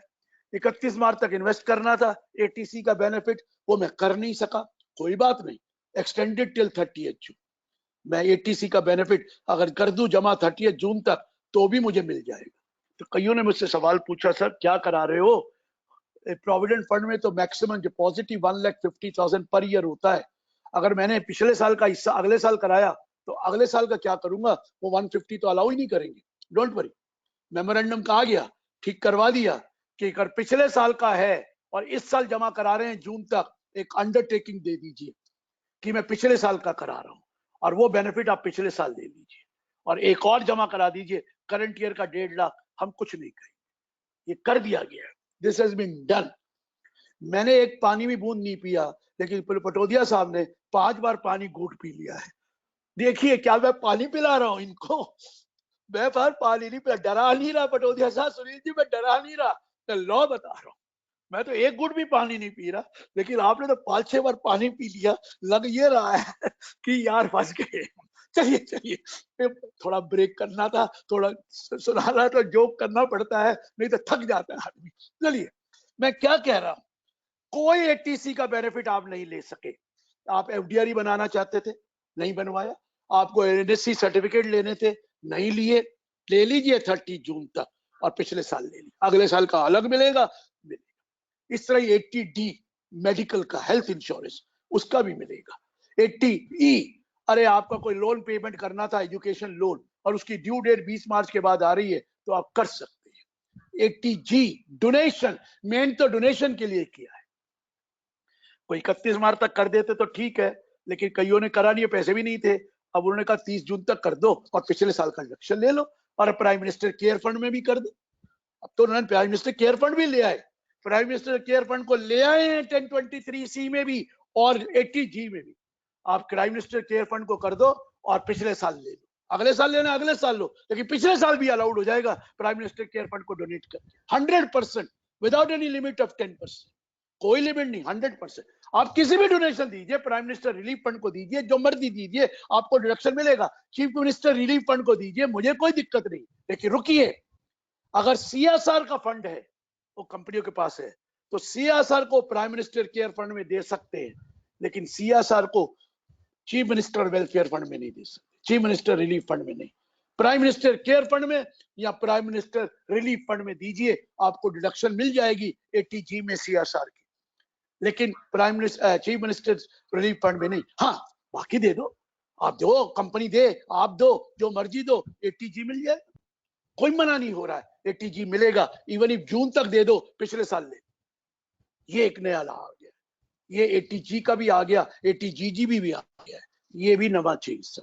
अब अगला चीज ध्यान से सुनना, ये सुनने वाला है, आपको दुख होगा, और मैंने बड़ी कोशिश करी, माना नहीं।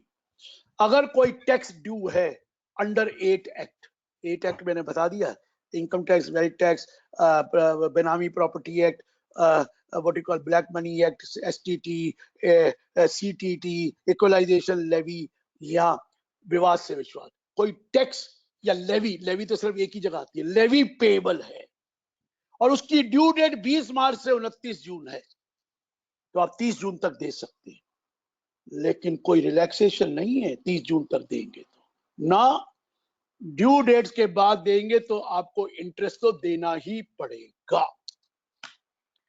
मैंने बहुत कोशिश करी, जब 30 अप्रैल आ रहा था, क्योंकि पहले तो मैंने सोचा कि अभी तो ये पहला लॉकडाउन है तो 30 अप्रैल तो दूर है, मैंने 25-26 अप्रैल से शुरू कर दिया।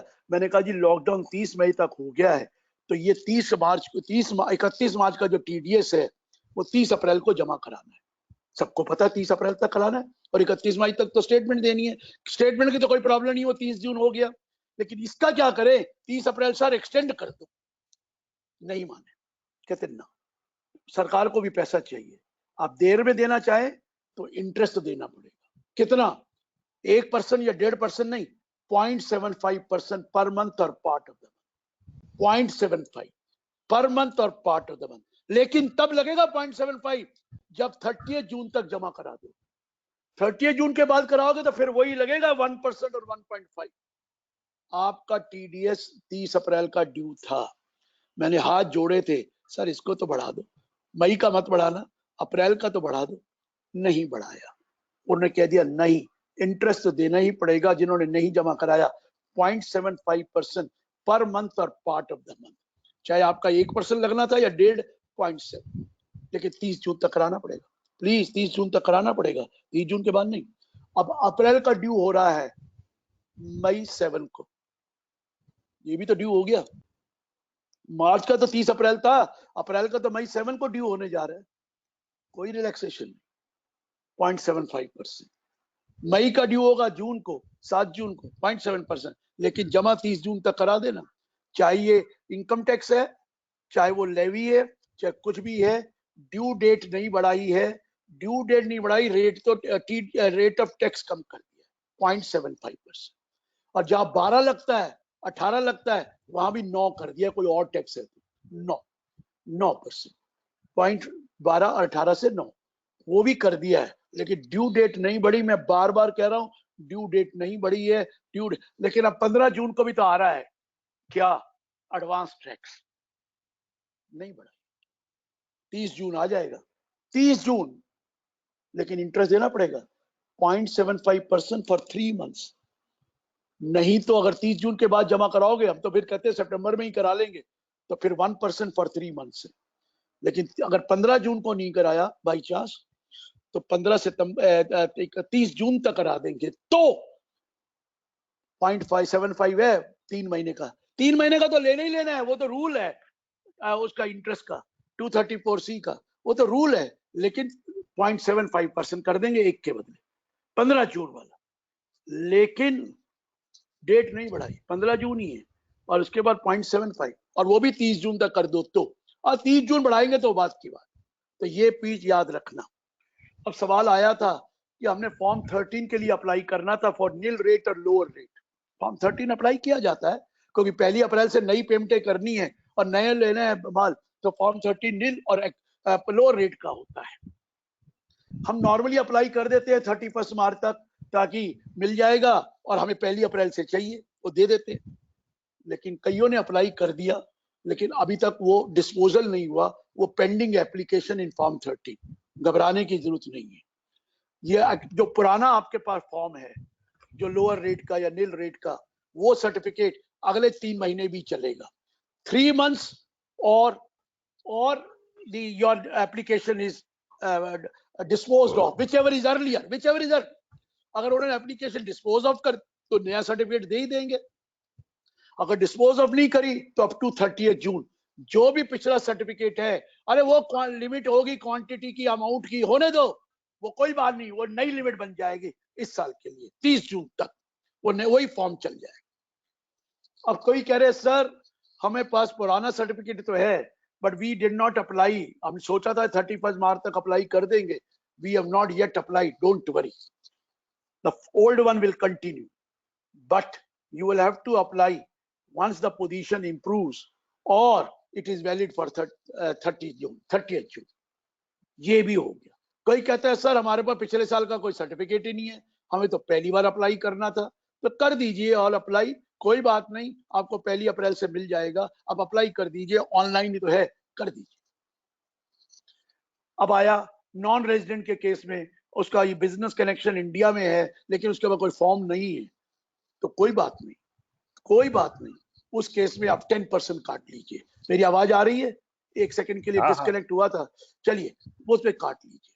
अब 15G 15H के लिए तो वैसे ही नोटिफिकेशन आ गया कि 15G 15H आपको जून तक दे सकते हैं, कोई दिक्कत नहीं होगी, पुराने के बेस पे वो नहीं काटेंगे, लेकिन जून तक 15G 15H भी दे सकते हैं, ये भी एक एडवांटेज आपको दे दिया गया। और भी एक छोटी चीज है, लेकिन मैं अब यहाँ पर रुक रहा हूँ क्योंकि मैं अब चाहूंगा आप जितने सवाल पूछना चाहते हैं उतने सवाल पूछिए। जो भी कोऑर्डिनेटर है, विराग था, उस वक्त विराग को आवाज नहीं आ रही थी, अब आ रही है, तो लीजिए जितने मर्जी सवाल पूछिए, मैं आपको जवाब दूंगा। अगर मेरे स्क्रीन पे लाना चाहते हैं तो वहां ले आइए, मैं पढ़ के जवाब दे दूंगा। अब स्क्रीन पे आ जाते हैं कई सामने, नहीं आते तो मुझे दे दीजिए, कोई और तरीका मुझे बता दीजिए, मैं दे दूंगा, नहीं तो आप बोलिए, मैं उसका जवाब देता हूँ जितने भी क्वेश्चन हैं। सर सबसे पहले मैं पूछना चाहता था कि जो रेजिडेंशियल स्टेटस है उसमें इम्पैक्ट दोनों को, कुछ लोगों के लिए बेनिफिशियल रहा होगा, कुछ लोगों को अगेंस्ट में गया होगा, तो बेनिफिशियल किसी को नहीं हुआ है, बेनिफिशियल किसी को नहीं हुआ। हाँ बोलिए, क्या आगे आप बोलिए। नहीं वो देखिए ऐसा है आजकल बहुत इंडियन नॉन रेजिडेंट बन रहे हैं। एक तो वो चाहते नहीं है फॉरेन एसेट की डिटेल देना, फॉरेन इनकम की डिटेल देना, क्योंकि अगर रेजिडेंट एंड ऑर्डिनरी रेजिडेंट है तो डिटेल देनी पड़ती है, नॉट ऑर्डिनरी को नहीं देनी पड़ती। हम तो नॉट ऑर्डिनरी बना रहे हैं ना, हमने तो कह दिया अगर आपकी 15 लाख से ज्यादा है, आप इंडिया में 120 दिन से 181 दिन आइए, हम नॉट ऑर्डिनरी कहेंगे, आपसे डिटेल नहीं मांग रहे। आप डीम्ड रेजिडेंट हैं क्योंकि आपका वहां टैक्स नहीं लगता, तो भी हमने आपको नॉट डीम्ड रेजिडेंट को भी नॉट ऑर्डिनरी कह दिया। फिर आपको ये भी कह दिया कि आप ट्रीटी का बेनिफिट ले लीजिए, तो अगर दोनों जगह के रेजिडेंट हैं तो डिसाइड कर लीजिए कहाँ के रेजिडेंट हैं, फॉरेन के रेजिडेंट होंगे तो इंडिया के नॉन हो जाएंगे, तो और क्या चाहिए सरकार से? सरकार तो हर बात आपकी मान रही है, तो इसलिए एकदम फेयर है। हाँ जी बिल्कुल सर, थैंक यू। चलिए और पूछिए, और सवाल। ये जो ऑर्डिनेंस में जो इंटरेस्ट का मैटर है सर, रेट ऑफ इंटरेस्ट कम किया है, लेकिन कुछ बिजनेस ऐसे हैं जिनका फिक्स एक्सपेंडिचर तो है और रेवेन्यू 0 हो गया, जैसे मारुति और मर्सिडीज का हो गया, तो उनका आउटफ्लो चालू है सर। तो जो टैक्स उनको 15 मार्च में भरना था या 15 जून में भरना है, वो तो उनकी प्रायोरिटी पे आ ही नहीं सकता, क्योंकि अभी उनकी प्रायोरिटी है कि कैसे भी जो असेट्स है, जो इंटेलेक्चुअल प्रॉपर्टीज है, उसको कैसे भी सेफ रखे। मैं बिल्कुल एग्री करता हूँ, लेकिन वो कह रहे हैं मार्च वाला जो था, तो मार्च वाला था वो तो लास्ट में जब आपने जमा कराना था, अगर बिल नहीं आए तो 20 मार्च के बाद कोई डीलिंग भी नहीं हुई है, पुराने बिल आ गए हैं, तो ये पैसा आपका थोड़ी है, ये तो उनका देना है, जो TDS था सैलरी वालों का है, तो वो आपको देना पड़ेगा, उन्होंने इंटरेस्ट कर दिया। अब गवर्नमेंट को रेवेन्यू भी चाहिए था, लेकिन इंतजार कीजिए क्योंकि आगे डेट, अब रिलैक्सेशन आ रहा है, तो हो सकता है कोई और रिलैक्सेशन कर दें। अभी तक तो उन्होंने नहीं माना, अभी तक तो मैंने बहुत कोशिश की कि 30 अप्रैल का तो कम से कम बढ़ा दो, कोई 3 मई तक तो जब वैसे ही लॉकडाउन था, वो तो अब बढ़ गया ना 2 वीक और, लेकिन वो नहीं माने। 0.75% देना ही पड़ेगा। 15 जून का एडवांस टैक्स नहीं देते, अब यही कहना चाहते हैं ना, 15 जून का एडवांस टैक्स आने वाला है, तो उस वक्त कैसे देंगे? वैसे तो 12% ही देना होता है, 15% नहीं, 12 अगर दे दो तो भी कोई इंटरेस्ट नहीं लगता। लेकिन फिर भी उनको कह दिया कि भैया नहीं देना तो 3 महीने का इंटरेस्ट 3% है वो दे देना। अरे जो आपने इंटरेस्ट पे लोन ले रखे हैं वो भी तो उन्होंने कैरी मॉरिटोरियम ही दिया है ना, इंटरेस्ट तो माफ नहीं किया। अरे बैंकों से लोन लेके मॉरिटोरियम ही दिया है ना 90 दिन का, अब और 90 दिन का दे देंगे, लेकिन माफ तो नहीं किया ना। तो इसलिए चिंता नहीं करिए, माफ नहीं करेंगे, पैसे कहाँ से लाएंगे। तो चलिए आगे बोलिए। ऑडियंस से कोई क्वेश्चन हो तो विजेंद्र आप चेक कर लो कैसे लेना है। करेक्ट।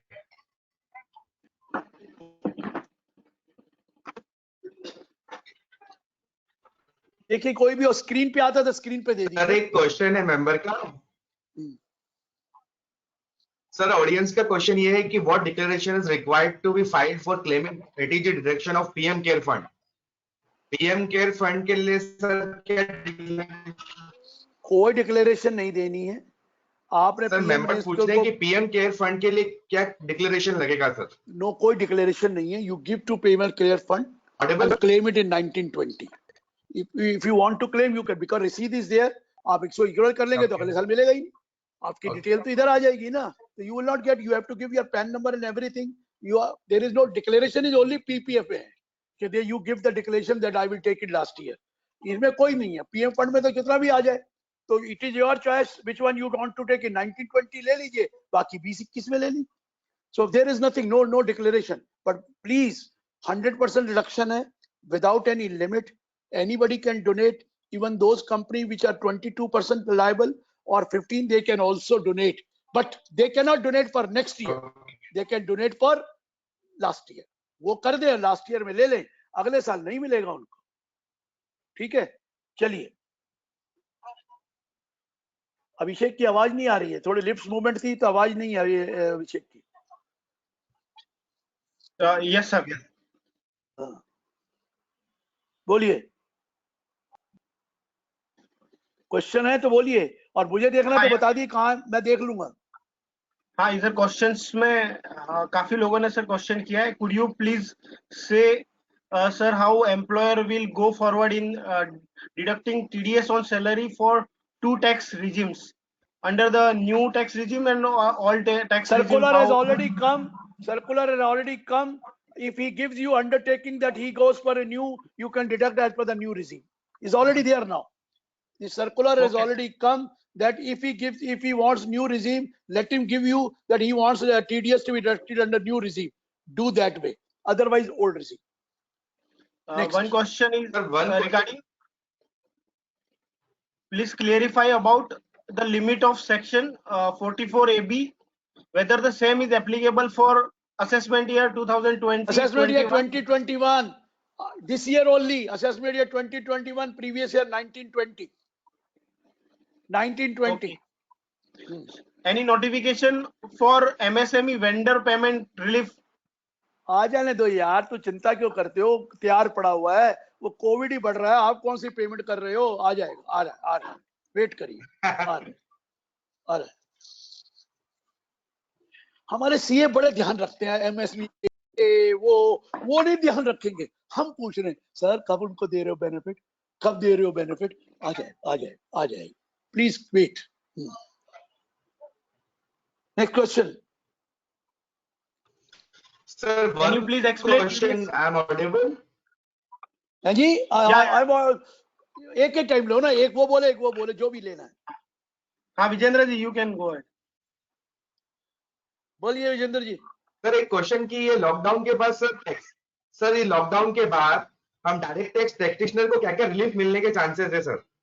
हमें आपके किस अनुभव बात से के रिलीफ लेने हैं? हाँ, हमें तो आपको सबसे बड़ा रिलीफ तो दिलवा दिया, ऑडिट वाला, बैंक ऑडिट। ये तो गया था, आपसे बड़ा रिलीफ नहीं है, ये बैंक ऑडिट गया था, ये तो समझ लीजिए। अब मैं बोलना नहीं चाहता, मिल गया आपको। मैं ऑडिट नहीं करता, लेकिन मुझे मेहनत मुझे भी करनी पड़ी, इंस्टीट्यूट को बहुत मेहनत करी, प्रेसिडेंट ने करी, सबने करी, मिलके करी, लेकिन ये गया था। इससे बड़ा रिलीफ कोई नहीं मिलेगा सर। बाकी क्या रिलीफ चाहिए प्रोफेशनल को? रिलीफ ही रिलीफ है। जितने आराम से हम काम कर रहे हैं, वर्क फ्रॉम होम तो अलाउड है, हमारा वे ऑफ लाइफ बदल गया, हमारा वे ऑफ वर्किंग बदल जाएगा। Way of life and way of working दोनों बदल गए हैं, ये मैं बता रहा हूँ। इतनी पढ़ाई तो किसी ने नहीं की जितनी सीएम ने कर ली इतने दिनों में। ऐसी पढ़ाई की कि पूछिए नहीं।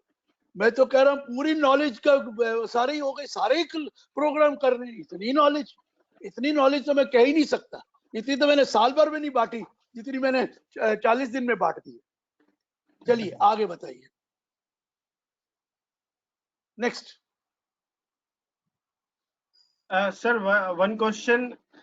TCS sales consideration exceed rupees 50 lakhs. TCS to be deducted on billing wise or on receipt basis. Receipt पहला तो basis बता दूं, calculation would be. please, there is a misconception. People are thinking it is on the sale of goods. It's not on the sale of goods. It is on the consideration received. Sale might have been done like last year. Amount received this year on after 1st October.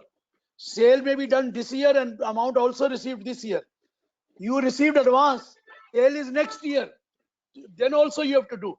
So it is on the consideration received, not on the. It is on the sale of goods. But when the sale of goods has taken place is not important. When the consideration received, and that too after 1st of October. But while calculating limit of 75 lakh, whatever received between 1st of September, April to September will also be counted. Because 75 lakh in a year up to 30th September, no need to collect. But from October, you have to do it. But while calculating 75 lakh, include April to September also. Next.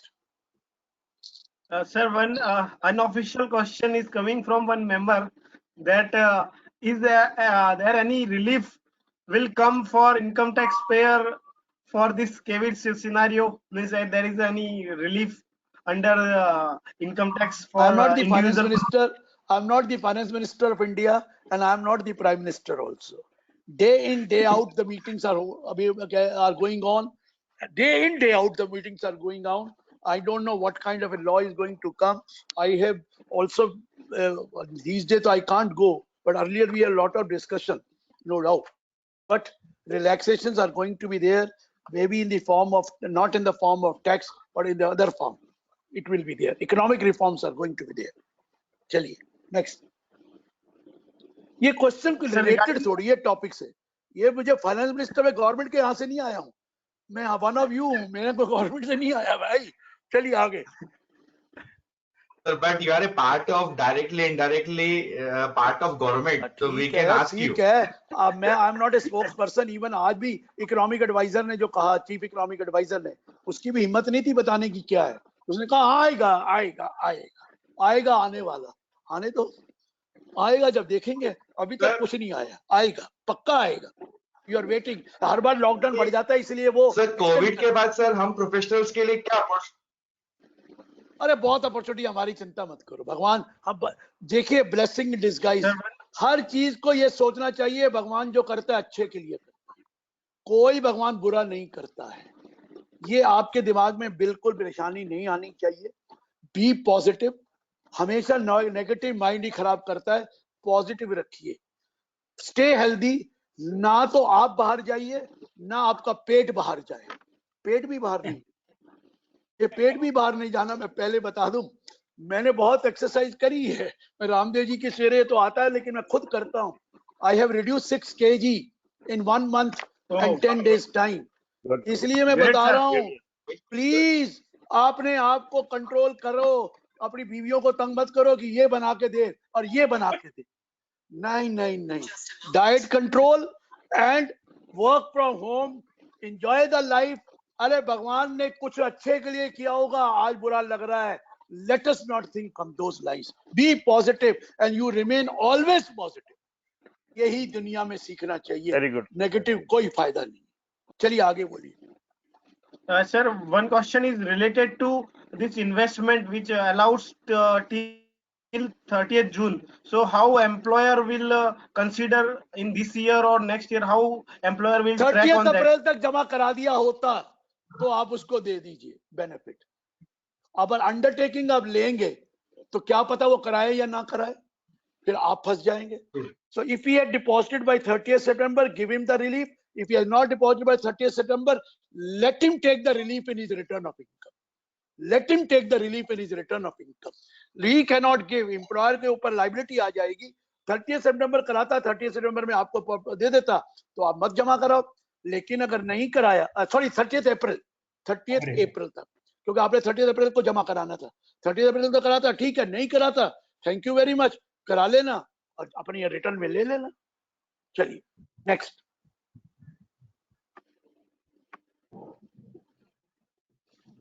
Whether 12A registration received. हाँ, अगर आपको registration मिल गई है तो भी आपको apply करना है दोबारा. 1 महीना पहले मिली हो तो भी अप्लाई करना है. आपको 2 महीने पहले मिली, 1 महीना पहले मिली तो भी अप्लाई करना. हाँ, आपकी एप्लीकेशन पेंडिंग है तो आपको अप्लाई नहीं करना. वो एग्जिस्टिंग को नए लॉ में लाकर वो आपको प्रोविजनल रजिस्ट्रेशन दे देंगे. Provisional registration for 3 years. Sir एक क्वेश्चन और है, टॉपिक से सर रिलेटेड 1 नहीं मिनट में है. 1 सेकंड कॉल के लिए मैं मना करता हूँ, बहुत इंपॉर्टेंट है, फिर बताता हूँ. सर मैं 5 मिनट थोड़ी देर करना sir. Sir I call you back, मैं एक वेबिनार में हूँ, मैं आई कॉल यू. ओके, मैं करता हूँ 10-15. हाँ जी, हाँ जी, sorry, it was very important call, इसलिए. हाँ जी बोलिए. एक और क्वेश्चन है, रिलेटेड नहीं है टॉपिक से. हाँ, when there is already PM relief fund, why PM cares fund? PM relief fund is meant for many things. It can be used for any other purpose. Care fund is only for this particular purpose. That's why they have done. Care fund, So they why will have not? an audit done. They will have the audit done. They will be only exclusively for this purpose. PM care fund में तो कहीं से कहीं आया और कहीं use कर दिया तो फायदा क्यों? इसलिए केयर फंड आया कि ताकि एक्सक्लूसिवली पैसा यहाँ आए और इसी में यूज. चलिए सर लेकिन फिर इसका नाम गवर्नमेंट को पीएम कोविड फंड रखना चाहिए ना, आगे पीएम केयर केयर का फंड में क्या इंटरप्रिटेशन लिखा है? तो अरे पूरा नाम पढ़ो तो सही. केयर का क्या मतलब है? क्या ना, केयर का क्या मतलब है? केयर तो सर किसी भी चीज की केयर हो सकती है ना. नहीं नहीं मतलब नहीं नहीं, उसको केयर तो शॉर्ट ओ नेम है. एब्रीविएशन है. सिटीजन अवेयरनेस केयर फंड का नाम ये नहीं है, सिटीजन अवेयर रिलीफ फंड है. अरे केयर को तो शॉर्ट किया हुआ है. आप केयर को इसलिए आगे बाबना जी को केयर हो अनम्यूट गया, कीजिए. ये नहीं है. ये सिटीजन का है. केयर का फुल फॉर्म बाबना है. जी को अनम्यूट कीजिए. इसका फुल फॉर्म है. बाबना जी बोलिए. चलिए बोलिए बोलिए. Sir, just to introduce that we are having. this all Ahuja जी जिस तरह बात कर रहे हैं, एंजॉय कर रहे हैं, लगता है this is very enjoyable chapter, not a critical income tax of the government of India. So I am enjoying a lot of this session in all the ways. And Ahuja साहब जिस तरह बात करते हैं, जितने easiest बात में करते हैं, we are just like a entertainment during this. क्या मुझे कपिल शर्मा बना रहे हैं? ट्यूबल शर्मा साहब उसके क्यों कंपेयर करते हुए यार? Not compare with Kapil Sharma. Sir, just to give you PM, not less than that, but PM and all. चलिए Because Sir, we are Bafna ji- expert advisor on this by this all critical issues of the income tax. This is very critical in a easiest way and in a good mood, you can say. I think you should be advisor to the government of India or finance ministry to give it a good suggestion for the public interest. Sir मुझसे वो लेते रहते, don't worry about that. वो मुझे मिलते रहते. Thank you. Not sir. only Thank you. income tax, all economic issues, they are taking advice from Dr. Awazari. They are not taking advice. They are taking suggestion. Please don't tell me advice. I'm not an advisor. I can only provide suggestions. They accept it. They don't accept it. चलिए. The questions are coming, but we can conclude right now. Okay. Virag, what you say? Because there are lots of questions, so we can't handle it right now because it will take another 1 hour to answer all the questions. So now I request Bafna ji to give a formal vote of thanks to Dr. C.A. Girish Ahuja sir. Just to give you introduction of Bafna ji, he's a JCF president of Navi Mumbai and he's an ex-president of Mahavir International Navi Mumbai, and he's a very active and social chartered accountant. So Bafna ji, please give a formal vote of thanks. Thank you, Virag. This is Abhishek. It's a very great pleasure for me to present a vote of thanks to the great personality of this Dr. Girish Ahuja sahab for giving us a very good session on this taxation amendment, this bill, finance bill amendment, and to our professional colleagues. I'm thanks to Sunil Patil also. He's also expert in all this taxation and financial matters.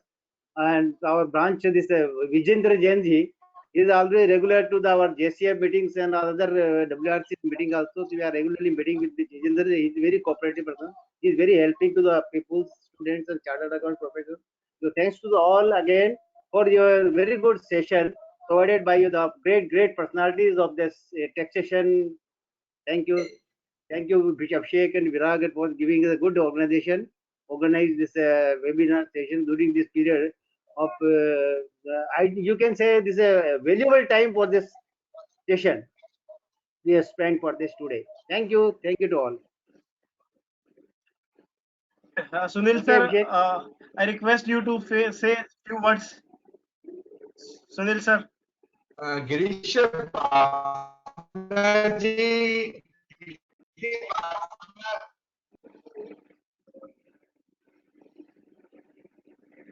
Sir, your voice is not coming, sir. Sunil sir. Sir, unmute. हाँ अभी आ रही है Ah, now. Yes. Vijendra की आ आवाज रही है। नहीं आ रही है। मैं अभिषेक ऐसे कहना चाहता था Yes, sir.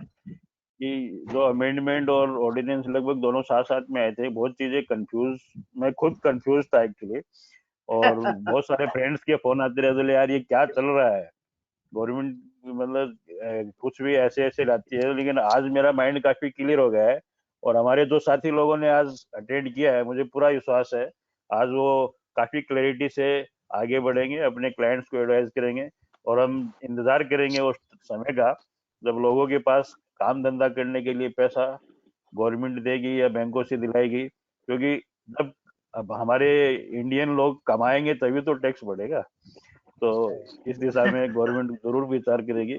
और जैसे गिरीश आहूजा जी बोल रहे हैं कि वो मेरे से राय नहीं, ओपिनियन नहीं लेते हैं, एडवाइस नहीं लेते हैं, मैं खाली सजेशन देता हूँ। तो एक सजेशन ये भी जरूर देंगे कि लोगों के हाथ में पैसा दो जिससे उससे पैसा कमा सके। Certainly, Thank you. certainly, sir. Thank you, sir. Thank you, sir. So, thank you Virag very sir, much. thank You want to say something? No, thank you very much. Keep care, take care. Don't come out unless Thank allowed. you, sir. And please Okay, take care. thank you. Mumbai is a Thank you, sir. Mumbai is a place where there is a danger, a lot of Vijendra danger. bhai. So take care. Look Please after conclude. yourself. Stay healthy. Thank you very much. Thank you. Thank you very much. Really honored. Thank you, Really sir. honored.